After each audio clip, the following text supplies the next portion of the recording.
We've been going through Dave Ramsey's Financial Peace. For any of you guys who have heard of that, Dave Ramsey's he's a Christian, and he teaches on God's way of handling your finances.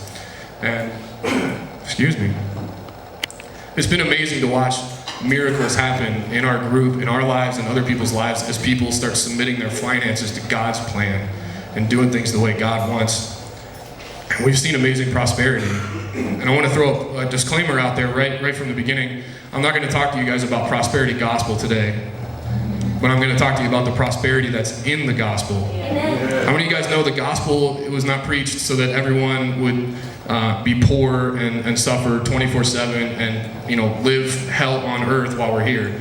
That wasn't God's plan. You guys know that? If you guys want to go ahead and turn to 2 Kings 6. I had a hard time writing a talk for this week because I'm real practical. My background is in engineering, and I do application engineering for a fluid power company. And so I go out and meet with clients all the time, and we talk about applications. What's going wrong with your application? How can we fix it? It's bottom line. It's blunt. It's very to the point. If any of you guys have ever dealt with engineers, most of them don't have much people skills because they don't care about the social. They care about the bottom line. They want to get it done, make it work, and fix it, and then move on to the next problem.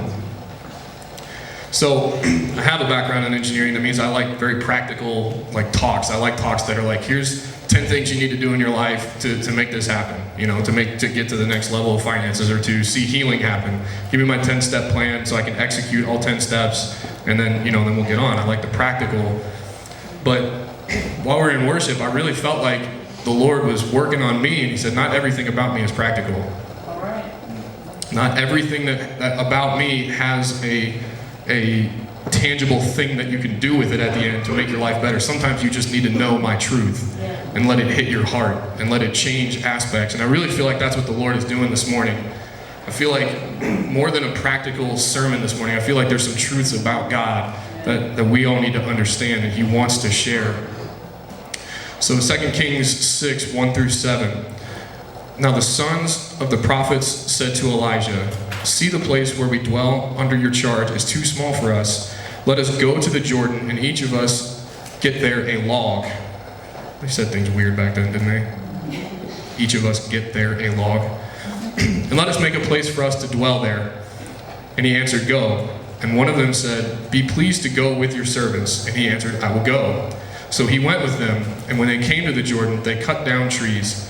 But as one of them was felling a log, his axe head fell into the water, and he cried out, "Alas, my master, it was borrowed."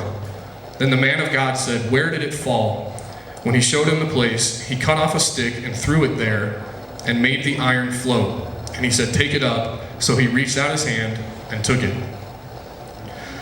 So what's going on in this story? These guys are lumberjacks, right?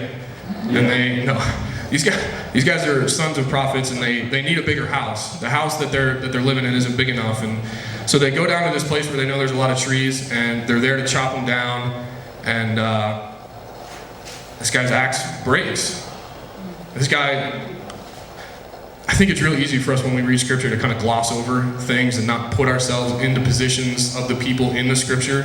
And I think we do ourselves a real injustice when we do that, because the Bible is living and active, and it's relative to what we're going through today.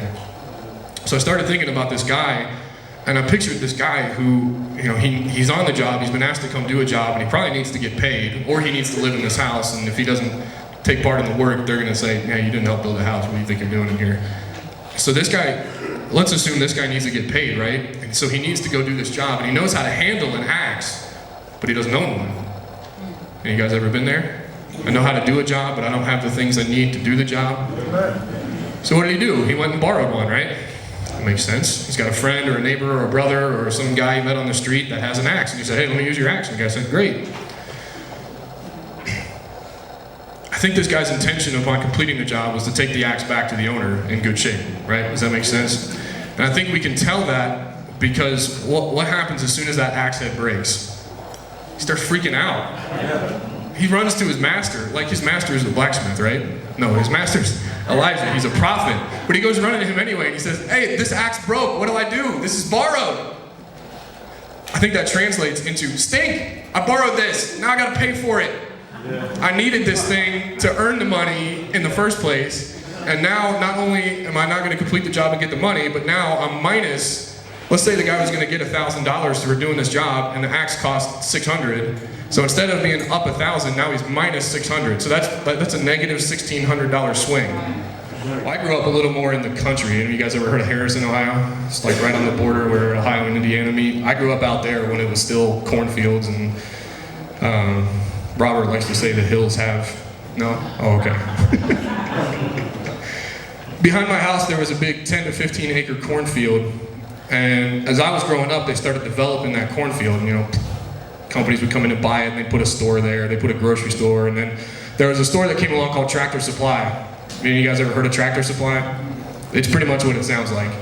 It's out in the middle of nowhere where farmers live, and so there's tractor parts, and there's all kinds of tools you would need to, you know, work the land or farm or be a lumberjack if you wanted to. And this place was like, I mean, this was like country heaven to people who grew up out there. I mean, you would walk up to this place, and you'd go there, and there'd be these dune buggies and off-road go-karts and four-wheelers lining the whole front of the store. I mean, not like 2 or 3, I mean like 30. In a town of like, you know, a couple 100,000, like a really small town. I don't know if that's the right number, I don't know what small town numbers are, but I grew up in a small town, and I guarantee you there are not 60 people in that town coming to that store to buy a dune buggy.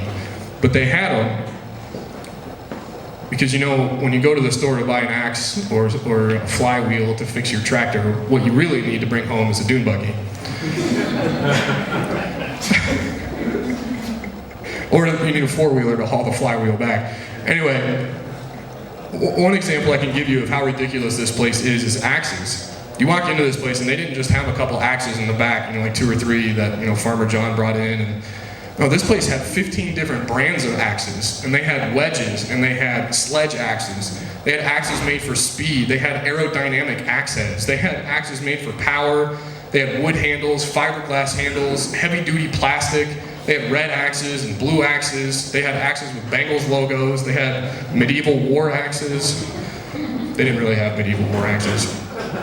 But I'm telling you, if the city of Harrison was attacked by a medieval army, all we had to do was go down to Tractor Supply, and we would have been good to stand up to them. We had enough axes to arm a small medieval army. So what's the point of me talking about axes?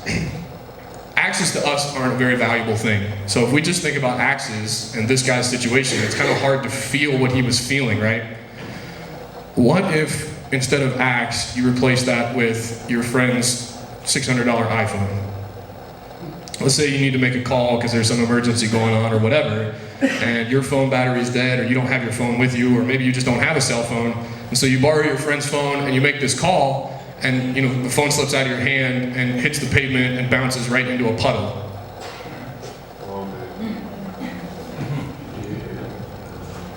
You feel that a little bit? Anybody been there? Anybody borrowed their friend's expensive toy and accidentally put it in a place it shouldn't go, and then all of a sudden it's not working right and the screen won't turn on? Well, now you're out $600, right? Or you're out a friend. Because most Apple people are a little bit crazy. They take their iPhone and break it, they're coming for your house. But all you needed was this little tool to do this little job. You know, you just needed a phone to make a phone call for 30 seconds or a minute, and now you're potentially out $600. Well, what's the chance that most of us just have 600 extra bucks lying around to pay for somebody else's cell phone? What if it was their laptop?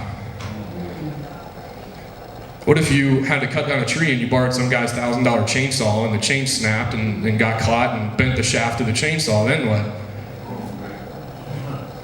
For some of us, none of these analogies make a whole lot of sense, but maybe what does make sense is you took a loan from a friend or a family member or a neighbor, or you went to one of those payday advance places, and now that person is coming back knocking on the door saying, "Where's my money?"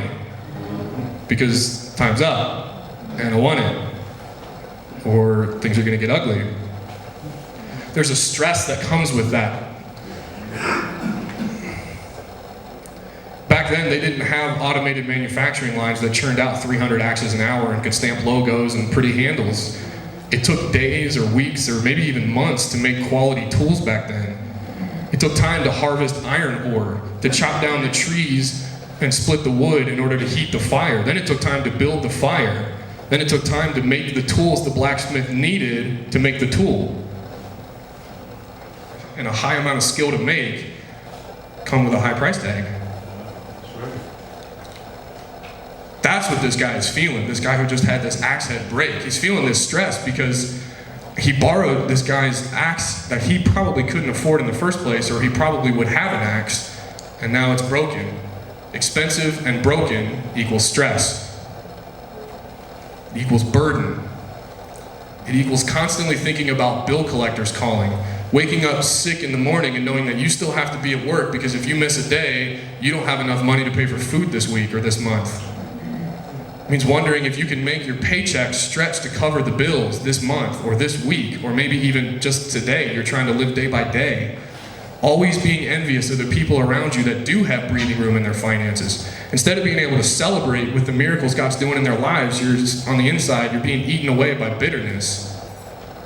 Wondering, will I ever know relief from this insanity that I go through day by day? And if you're wondering how I was able to have an accurate portrayal of what that feels like, it's because I've been there. That's what this guy's feeling. But then in his darkest hour, when this guy thinks, I don't know how I'm going to come up with this money, God shows up. In verse 6 and 7, it says that a man of God took a stick and threw it in the Jordan River. Now, I don't know if you guys have been around rivers much, but I don't think throwing a stick into the Ohio River is going to make an axe head float to the top. I studied engineering. I know a little bit about mechanics, fluid mechanics, how you make things move and all that. And the last time I checked, I'm not making an axe head float out of the middle of that to the top by throwing a stick in it. Why is that significant? God intervened in this man's life and supplied a need for him. Do you guys see that? Proverbs 22:7 says that the borrower is slave to the lender. Most of us think of that in money, but this guy borrowed something that was worth money, something happened to it, and now he's on the hook for this axe, or the money that it cost. He is now slave to the guy that he borrowed from until he pays it back. Matthew 18:23 through 35 talks about the parable of the wicked servant. Most of you guys have heard that. There's the servant that owes 10,000 talents to his master, and his master comes to throw him in jail, and he begs and he says, I'll pay it back, just give me more time. And the master is moved with compassion, and he says, I'll forgive your debts. And the guy is super great. He runs, what's that got to feel like? 10,000 bucks. And this guy comes up and he says, you know what? Forget about it. I'll eat the 10,000. I care more about you than I do about the money. That's got to feel pretty good, right? Well, but then this guy turns around and goes and finds this other servant who owes him 100 denarii, which is significantly less money. I'm not well schooled in old school money, but I know the difference between 10,000 and 100. And he goes and he assaults this guy almost and is like, where's my money? And when the guy can't pay him, he's going to have him thrown in jail. Well, these other servants hear about it, and they go back to the original master who forgave the $10,000 debt, and they said, this is what just happened. So that master marches down and finds this servant and says, what is your problem? Did I not forgive you $10,000, and then you turn around and come after this guy for $100? And so he has him thrown in prison. The point of that I hope you guys see this morning is that both of those borrowers were slave to the lenders. Right. That's a real thing. Those guys had the authority over both. Even the wicked servant who was in debt had another guy in debt to him and had authority over the second servant. Do you guys see that? Because when he said take him off to jail, they came to come take him to jail.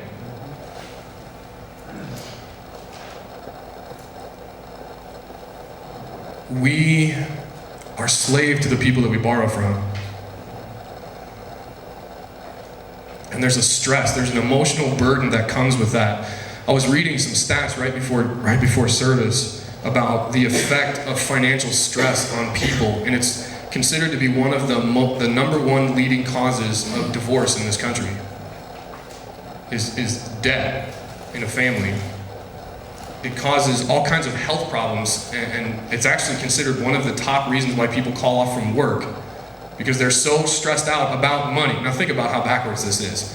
People who are so stressed out about money, making themselves physically sick to the point that they can't go into work where they need the money, where they go make the money, that they hit by one of the worst famines it's ever seen in its history, not only survived, but prospered because of Joseph.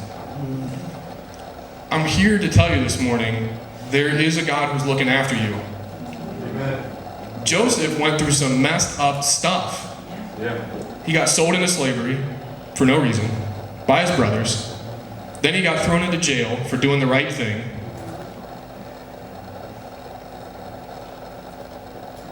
I can't even imagine what that's got to feel like. If there was a man in the history of the Bible that had a reason to question what God was doing in his life, I would say it's Joseph and Job.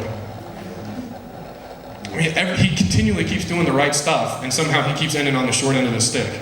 Yeah. But Joseph didn't give up. He had a relationship with the Lord.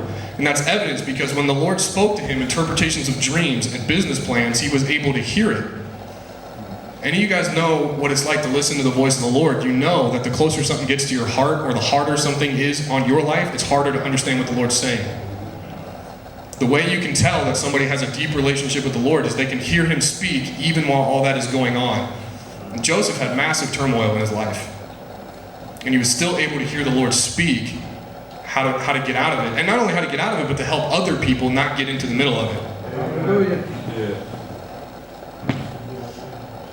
Well, I feel like there's some parallels there. We live in one of the most powerful nations of our time, right?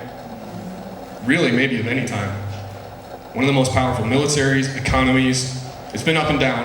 And right now, we're actually down a little bit, right? And if you listen to the radio or news or pretty much anybody anywhere, we're kind of in the middle of a downswing on our economy. A lot of people are saying we're heading back into the dreaded R word that nobody will mention, recession. Finances aren't good. Jobs are nowhere, even though 90% of the population is working. Jobs are nowhere. We have no hope. I think it's safe to say Joseph was in a worse situation than we are. Yeah. If we go back to the guy with the axe head, that stress that he was feeling. How am I going to pay for this axe head? How am I going to pay? Where's this money going to come from? I think it's safe to say that at the end of Joseph's life, he probably had a little bit of peace, don't you think? All these things are going on. He submitted himself to the Lord, and he didn't give up on the Lord during his hard parts of his life. I think in the end, Joseph probably experienced a lot of peace when he saw God finally fulfill promises. What do you think this guy with the axe head felt like when this man of God performed a miracle in his life? I think he probably felt some peace, don't you? I don't have to work this weekend. I can still watch the Bengals game. I don't have to pay for this axe. That's probably not what he was thinking. That's what I would be thinking. My last point, and maybe the most important one, because it's the one that I think we really struggle with the most, is that God can not only provide financial freedom, but he can give you emotional freedom, even while you're in the midst of the turmoil you're going through. Me and my wife have a significant amount of school debt. It's the only debt we have. We don't have credit card debt, we don't have car debt, we don't have house debt. We've done really good with everything else, but we have a substantial 6 figures in school debt. And up until maybe a year ago, maybe even less than that, I couldn't say the number out loud to anybody but myself because of the stress, the embarrassment, the emotional state that it caused them. I mean, I would get sick. I was this guy. I can't miss work or there's no way I'm paying this back. And I wasn't making much money at the job I was in. And I was working my butt off. It was hard labor. I was building hydraulic power units. It was dirty, it was nasty. I had to work with heavy equipment all the time, and I didn't like it. It was fun for the first week because I got to learn to weld, and I always wanted to do that. But after that, I was like, I don't really like welding for 4 hours a day because it's hot and there's weld splatter jumping on my skin all the time. And I gotta wear this heavy clothes even though it's 98 degrees plus humidity in August. And our air conditioning is non-existent in our factory, and the fan, and you have to turn the fan off when you weld because the gas shield that it makes, basically, it's really technical, basically you can't weld with a fan on or it doesn't work. So 100-degree heat in August, I'm wearing heavy jeans, boots, heavy pant, heavy shirt, double-layered shirt, helmet, gloves. It's like I'm dressed up to go out in the weather we have right now, and it's 100+ degrees with no air movement. I hated my job. There was an emotional stress it made it really difficult for me to bless anybody else, especially when it came to finances. I had friends who were getting jobs that they had been praying for months and years. And on the outside, I was happy. Hey, I'm really glad for you that you got that engineering job. But on the inside, you know what I was saying? First of all, I was barely holding myself back from cussing out the Lord. I mean, you guys have been there. I'm angry with you, God. Where is my job? Where's my miracle? Where's my healing? So not only could I not rejoice with people who were seeing God do things in their life, but I couldn't bless people. We're called to be blessors. Receivers of blessing, yes, but more than that, we were called to bless other people so that God is glorified and people understand how good God is. Are you kidding me? There wasn't a snowball's chance that I was blessing somebody in the state I was in. If a blessing was coming from our family, it was coming from my wife. Seriously, I didn't want to share food with people that came to our house because it cost money. And when you got hungry college kids that you're ministering to coming to your house, they want to eat. And then they want something to wash it down with. And then they want to wash down that drink with more food. So I'm bitter on the inside and it's eating me up all this time. And I can't even bring myself to say the dollar amount out loud to anybody but myself, maybe my wife, because of what it did to me. And I want to tell you, there was a man of God in my life that noticed that this stuff was going on. We were in a meeting with him for 10 minutes and he stopped the meeting and he said, listen, I want to talk to you for a minute. Something's not right. And he hit the nail right on the head. And he prayed for me and something broke. And there was a peace that came over me, supernatural peace. And I have not had a problem telling people since then that our school debt is somewhere around $172,000. Wow. Why is that? First of all, because I know God can supply my needs. And he's proven that over and over and over again. Then I know God can supply surplus. And he's proven that. He's opened doors for me to have jobs. Since I've had that job, he's opened doors to me that the guy who had my job before couldn't get open. We've seen financial miracles. There's not enough time for me to tell you the number of financial miracles we've seen since we've been married in 3.5 years. And finally, I know that the Lord can provide that peace because he did it.